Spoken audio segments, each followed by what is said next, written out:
Assalamualaikum warahmatullahi wabarakatuh. Wahai sahabat yang dirahmati Allah, saya doakan semoga kita diberkahi keselamatan dunia dan akhirat. Dan video kali ini, kita akan membahas salah seorang sahabat dari Rasulullah Shallallahu Alaihi Wasallam yang ikut dalam perang Uhud. Namun, Rasulullah Shallallahu Alaihi Wasallam berkata bahwa dia adalah ahli neraka. Siapakah dia dan apa yang dilakukannya sehingga Rasulullah Shallallahu Alaihi Wasallam menjulukinya sebagai ahli neraka? Di perang Uhud, di tengah pasukan Muslim, ada seorang munafik yang ikut bergabung dalam pasukan. Beliau bernama Kusman. Pada awalnya, dia tidak mau ikut bersama rombongan pasukan Muslim karena dia sakit hati atas ucapan Rasulullah Shallallahu Alaihi Wasallam bahwa dia adalah ahli neraka. Karena itulah, dia diam saja di rumah saat kaum Muslim pergi untuk berperang. Keesokan harinya setelah keberangkatan kaum Muslim, beberapa perempuan Bani Ja'far menemuinya, lalu mencela dan mengancamnya. Hai Kusman, orang lain keluar untuk berperang, sedangkan engkau diam saja di rumahmu. Apakah kau tidak malu? Mestinya kau merasa malu, karena hanya berdiam diri di rumah, seperti perempuan. Dia tidak menjawab sepatah kata pun. Alih-alih ia pergi menghindari mereka. Namun, para perempuan itu mengejarnya dan berkata lagi, "Sungguh kau seperti perempuan, kamu pergi keluar untuk berperang, sedangkan kau hanya duduk nyaman di rumah."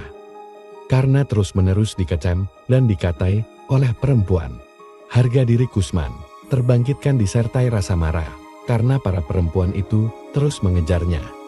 Dia bergegas memasuki rumah dan keluar lagi dengan membawa pedang tombak dan perisainya.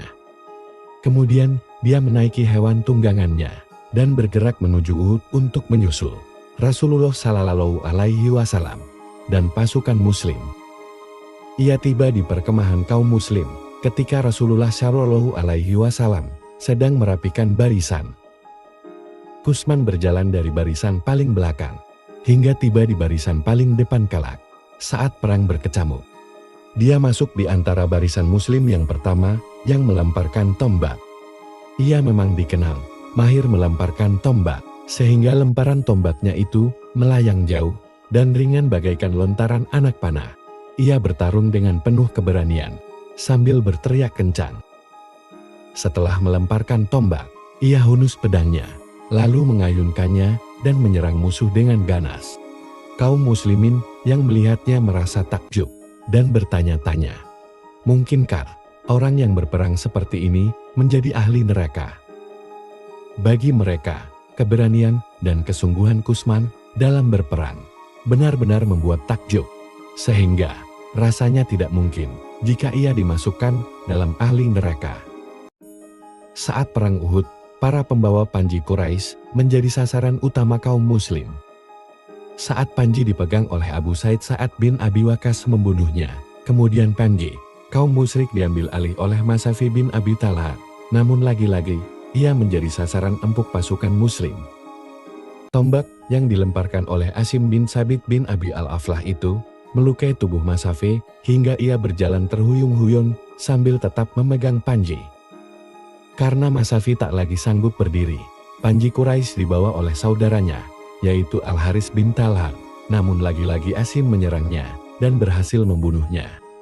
Panji kaum musyrik kemudian dibawa oleh saudaranya, Masafi dan Al-Haris, yaitu Kilab bin Abi Talha, yang akhirnya tewas dibunuh oleh Kusman.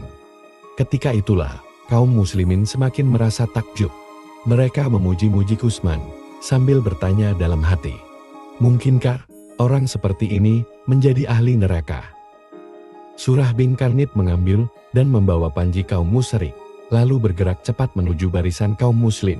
Hanya untuk menyongsong kematiannya, ia mati terbunuh, ditebas pedang seorang muslim. Panji Quraisy kemudian dibawa oleh Syawab, budak milik keluarga Abdedah. Kusman menghadang dan menyergapnya, lalu membabat tangan kanannya. Syawab memegang panji dengan tangan kirinya. Kusman terus mendesak, lalu membabat tangan kirinya, hingga Syawab memeluk panji Quraisy itu dengan dua pangkal lengannya dan melindunginya dengan punggungnya. Syawab berteriak, "Wahai Bani Abdiddar, Apakah kalian akan menyerah? Utsman tidak memberi kesempatan lebih lama kepada Syawab untuk bertahan. Kilatan pedangnya begitu tajam, cepat menembus tubuh Syawab hingga ia terkapar tak bernyawa. Ia jatuh tersungkur, seperti anak-anak Tolha yang tumbang demi mempertahankan panji kaum musyrik. Utsman terus berperang, mengayunkan pedangnya, membabat dan menumbangkan siapa saja musuh yang dihadapannya. Di telinganya masih terngiang kecaman dan hinaan para perempuan di kampungnya. Kau tak ubahnya seperti perempuan. Kaummu pergi berperang, sedangkan kau duduk nyaman di rumah. Darahnya bergejolak panas ketika mendengar ucapan mereka. Ia ingin membuktikan kepada semua orang bahwa ia adalah lelaki sejati, lelaki pemberani, dan juga petarung yang tangguh. Tak seorang pun boleh menyebutnya perempuan, dan ia benar-benar menunjukkan keberaniannya. Telah banyak kaum Quraisy yang tumbang di tangannya, ia terus bergerak lincah menembus barisan muslim, dan membabat semua musuh yang ditemuinya. Suara kaum perempuan di kampungnya itu terus terngiang seakan-akan tak pernah lenyap dari gendang telinganya. Ucapan mereka itu menjadi minyak yang menyalakan semangat perangnya.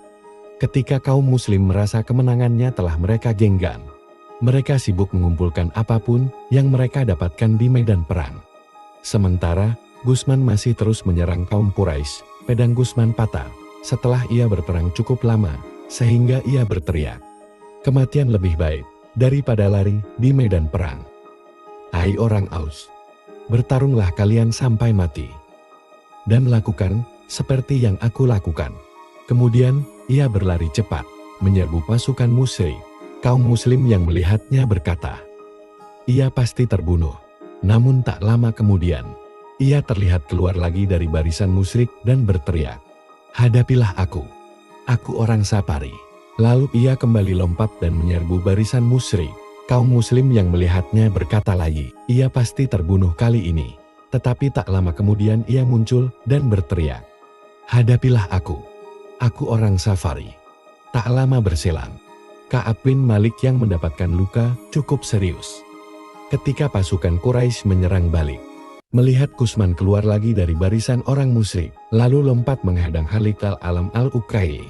Keduanya bertarung, dan Utsman masih terlalu tangguh bagi Khalid. Tidak butuh waktu lama, Utsman menebaskan pedangnya, membabat leher Khalid, hingga ia jatuh terkapar. Sebelum Utsman membunuhnya, Khalifah al-Alam al-Uqayli menyerang kaum muslim, sambil berteriak, "Kumpulkanlah mereka, sebagaimana kalian mengumpulkan kambing gembalaan."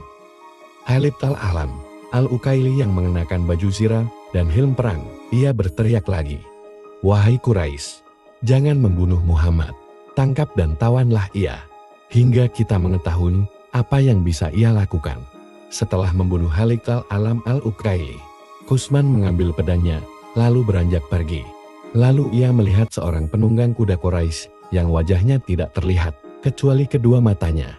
Utsman loncat menyerang dan menyebabkan pedangnya, hingga penunggang kuda itu jatuh tersungkur.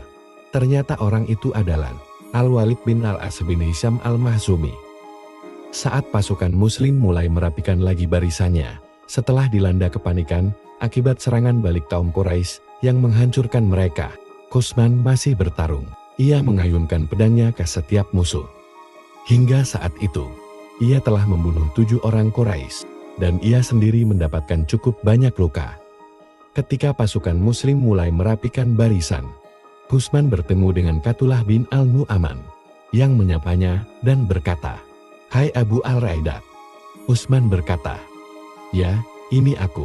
Qatullah bin al-Nu'aman berkata, "Kuucapkan selamat kepadamu karena kau mendapatkan kesyahidan." Utsman berkata, "Demi Tuhan, aku berperang bukan karena agama, tapi aku berperang semata-mata demi harga diriku. Ketika Quraisy datang menyerang, aku menghadapinya." Suara Utsman terdengar lemah dan terbata-bata. Beberapa luka di tubuhnya mengalirkan darah hingga wajahnya terlihat pucat, dan tubuhnya semakin lemah. Wajahnya mengiris menahan rasa sakit yang hebat. Akhirnya karena merasa tak tahan lagi, Utsman mengambil sebatang anak panah, lalu menusukkan ke dadanya sendiri dengan anak panah itu. Lalu ia pun mati karena bunuh diri. Jadi benarlah ucapan Rasulullah Shallallahu Alaihi Wasallam, ketika berbicara tentang Kusman, bahwa ia adalah ahli neraka. Dan inilah sedikit kisah tentang Kusman. Salah seorang yang bertarung di medan perang. Namun dia tidak mendapatkan kesyahidan. Dan bahkan dia menjadi ahli neraka. Apa kesalahannya? Dan mudah-mudahan dari video ini kita bisa mengambil pelajaran. Dan juga hikmah.